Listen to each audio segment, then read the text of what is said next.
সালামু আলাইকুম বন্ধুরা, নতুন ভিডিওতে তোমাদেরকে স্বাগতম। আমি জাবের। আজকে আমি আবারও চলে এসেছি কুয়েত সিটি। এই কুয়েত সিটির আসার মেন উদ্দেশ্য হলো আজকে গোল্ড নিয়ে কথা বলার জন্য, অর্থাৎ সোনার কাজ বা ডায়মন্ডের কাজ বা সোনার কাজ সম্বন্ধে কথা বলবো। তো চলো ভিডিওটা শেষ পর্যন্ত দেখো, তাহলে বুঝতে পারবে, ডিটেলসে সব কিছু বলবো। এবং এখান থেকে সোনা কেনা ভালো না খারাপ এবং কেমন কি প্রাইস আছে, ইন্ডিয়াতে কত কি প্রাইস চলছে, সেই হিসাবে কতটা ভালো হবে এখান থেকে সোনা কিনে নিয়ে যাওয়া, সেই সম্বন্ধে পুরো ডিটেলসে জানাবো এবং দেখাবো এবং বলবো। তো শেষ পর্যন্ত ভিডিওটা দেখো, তাহলে একদম বুঝতে পারবে যে এখান থেকে সোনা কিনা ভালো না খারাপ। আমরা সর্বপ্রথম চলে এসেছি কুয়েত সিটি বাঙালি মার্কেট, যেই মার্কেটটার নাম হলো অটানিয়া মার্কেট। এই মার্কেটটা এক নামে সবাই চিনে, অটানিয়া মার্কেট, যেটা বাঙালি নামে পরিচিত বা বাঙালি মার্কেট বলে, কিন্তু এটার নাম হলো অটানিয়া মার্কেট। তো মার্কেটের ভিতরে এসে এসে আমরা সোনার দোকানগুলোতে ঘুরে নিয়েছি, সব কিছু যত সোনার দোকান ছিল পুরো শেষ করে ঘুরেছি এবং ডিটেলস গুলো নিয়েছি কিছুটা এবং তোমাদেরকে জানাবো। এই যে এগুলো দেখছো, এগুলো একদম সোনার কাজ করা আছে। এই যে চেন বানানো আছে, সমস্ত রকম বালা চেন সব কিছু এ টু জেড সব কিছু বানানো আছে এবং কেমন কি প্রাইজে বিক্রি হচ্ছে সব কিছু ডিটেলসে দেখাচ্ছি এবং বলছি। শোনো, এই যে সোনার কাজগুলো, এগুলো কিন্তু এখানেই দাঁড়িয়ে থেকে হয় না কাজগুলো, এই কাজগুলো হয়ে আসে। অর্থাৎ এই যে বালা বা সোনার চেনগুলো যেগুলো দেখছো না কেন, এখানে কিন্তু কোনোটাই ঘরের ভিতরে বানানো হয় না। এখানে এটা অন্য জায়গা থেকে রেডিমেড বানিয়ে আসে, অর্থাৎ কোনো কারখানাতে বানানো হয় অন্য কোনো জায়গায় এবং বিক্রির জন্য এখানে পাঠানো হয়। আমি যতটুকু ডিটেলস গুলো দেখলাম এবং পেলাম, খুব কম পরিমাণে যদিও বা বানাই, তা খুব কম পরিমাণে। এখানটা পুরোটাই সবকিছু বিক্রি মাল, মানে এগুলো বিক্রি করার জন্য এগুলো সবকিছু বানানো আছে। প্রত্যেকটা সাইজে এবং প্রত্যেকটা মানে আলাদা আলাদা ডিজাইনে পাওয়া যাবে, তোমরা তোমাদের পছন্দ মতো নিতে পারো। এই গোল্ডগুলোর প্রাইস আছে তোমার 24 ক্যারেটের প্রাইস হচ্ছে বিক্রি প্রাইস 26 দিনার 392 কেডি, অর্থাৎ তোমার 26.5 দিনার বা 26 দিনারই ধরো। 26 দিনার অর্থাৎ ইন্ডিয়ার টাকায় তোমার কত টাকা হয় সেটা একটু হিসাব করে দেখতে হবে। তো হিসাব তোমরা 274 হিসাবে করো, 274 গণিত 26। 1 গ্রাম সোনার দাম 24 ক্যারেটের সোনার দামে তোমার 26 দিনা 320 ফিলিস ইন্টু 274 যদি মারা যায়, তাহলে সেই হিসাবে দাম আসে 7,211 টাকা 68 পয়সা ইন্ডিয়ার টাকায়। এবং ইন্ডিয়াতে যেটা রেট চলছে সেটা হলো আজকের রেট যেটা বলছি, এই 4 তারিখে আমি ভিডিওটা বানাচ্ছি। 4 তারিখে সোনার রেট আজকে অনলাইন অনুযায়ী 7,756 টাকা, এটা আজকের রেট। তো তোমরা বুঝতে পারছো রেটটা কতটা কম। এখানে প্রত্যেক গ্রামে 500 টাকা ডিফারেন্ট থাকছে, 500 থেকে 400 টাকা ডিফারেন্ট থাকবে, কারণ এখানে হলো কুয়েতে সমস্ত জিনিস হলো ট্যাক্স ফ্রি। যেটাই তুমি কিনো না কেন এখানে কোনো বিষয়ের উপরে ট্যাক্স লাগে না, যে কোনো জিনিস। তো সোনার ক্ষেত্রেও ঠিক সেই রকম। এবারে বলি আরো অন্যান্য আছে। 24 ক্যারেটে আছে তোমার 24 দিনার, 21 ক্যারেটে আছে 23 দিনার এবং 19 ক্যারেট সোনার দাম হলো 19 দিনার। এই 4 রকম সোনার ভাগ আছে এই কুয়েতে। তোমরা যে কোনো ধরনের সোনা নিতে পারো, তবে আমি তোমাদেরকে বলবো যদি তোমরা কুয়েত থেকে সোনা নিয়ে যাও তাহলে সবসময় 24 ক্যারেটের সোনাটাই নেবে, কারণ এটা একদম খাঁটি সোনা। আর দ্বিতীয় কথা হলো ইন্ডিয়ার তুলনায় যেহেতু দাম কম, সেই ক্ষেত্রে একটা প্রশ্নই আসতে পারে, সোনাতে কি কোনো ভেজাল আছে? দেখো এখানে সবকিছু কিন্তু পিওর জিনিস, যে ভেজাল থাকবে এরকম কিছু নয়। তবে সোনার কাজ যারা করে তারা জানে যে সোনাতে কতটুকু, মানে পুরো সোনা দিয়ে কাজ হয় না, কিছুটা ভেজাল দিতে হয় তবে সোনার কাজগুলো হয়, আমি যতটুকু জানি। আর তো মানে পুরো সোনা দিয়ে কাজটা হয় না, কিছুটা ভেজাল লাগে। তবে মানে যেমন ঝাল মারার সময় লেদে যখন কাজ হয়, দেখবে কোনো কিছু গ্রিল বানানোর সময় দেখবে একটা এক্সট্রা লোহা লাগে, যেটা টেম্পারেচার একটু কম কিন্তু হাই টেম্পারেচার দিয়ে তাকে গলিয়ে ঝাল মারা হয়, ঠিক একই সিস্টেম। তো এই হচ্ছে ব্যাপার।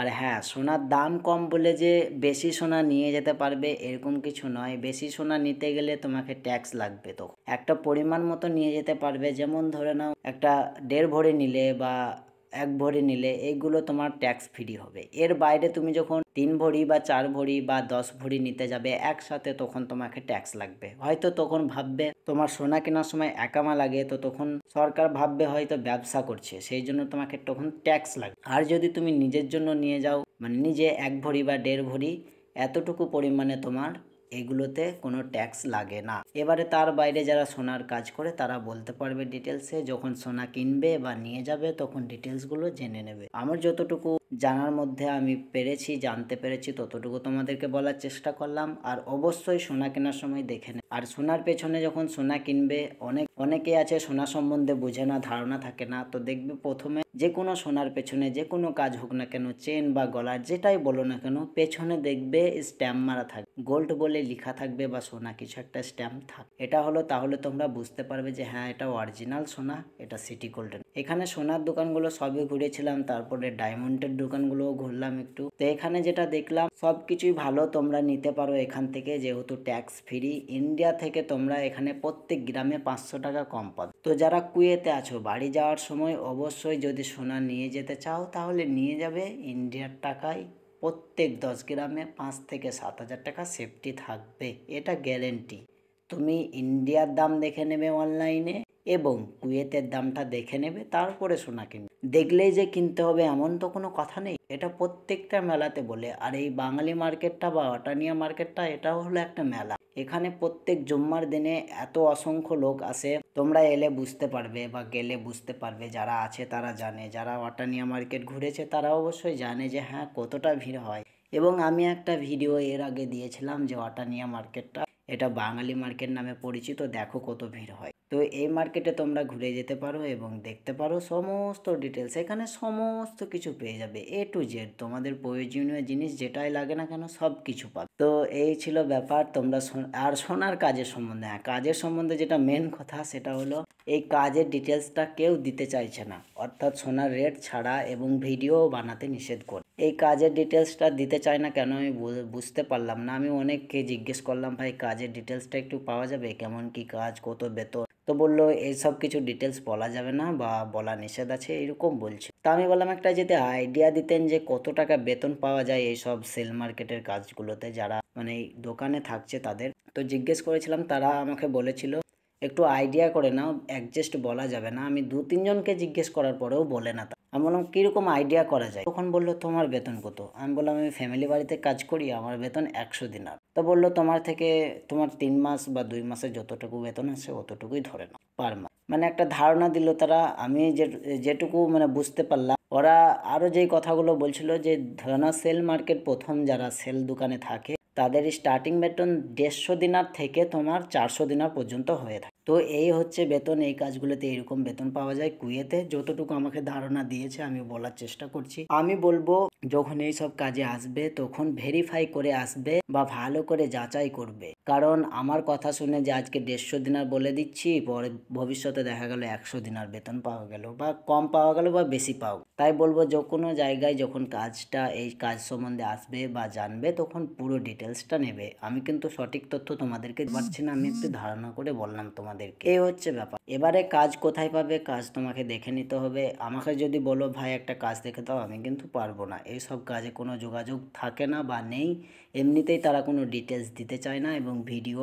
করতে বারণ করে। এই হচ্ছে ব্যাপার। আমি তোমাদেরকে একটু ধারণা দিলাম বা দেখালাম যে এই সমস্ত সেল মার্কেটের কাজগুলো এরকমও হয় সোনার দোকানের। আর এই সোনাগুলো ঠিক এইরকমভাবে সাজানো আছে বা যেটুকু তোমাদেরকে দেখালাম। তো দেখা হচ্ছে আবার নতুন কোনো ভিডিওতে নতুন কোনো টপিক নিয়ে। ততক্ষণের জন্য টাটা বাই বাই। সবাই সুস্থ থাকবে, ভালো থাকবে। যে কোনো প্রশ্ন থাকলে পারে কমেন্ট করো, যে কোনো প্রশ্ন যদি কুয়েত সম্বন্ধে কিছু জানার বিষয় থাকে তাহলে কমেন্ট করবে। অবশ্যই আমার যতটুকু জানা আছে বা জানা থাকবে বা ডিটেলস যতটুকু পাবো আমি বলার চেষ্টা করি বা করব। তাই তোমাদেরকে রিকোয়েস্ট করব তোমাদের যদি কোনো জানার বিষয় থাকে কমেন্ট করবে। আর লাইক কমেন্ট সাবস্ক্রাইব করে সঙ্গে থাকো। টাটা বাই বাই, আল্লাহ হাফেজ।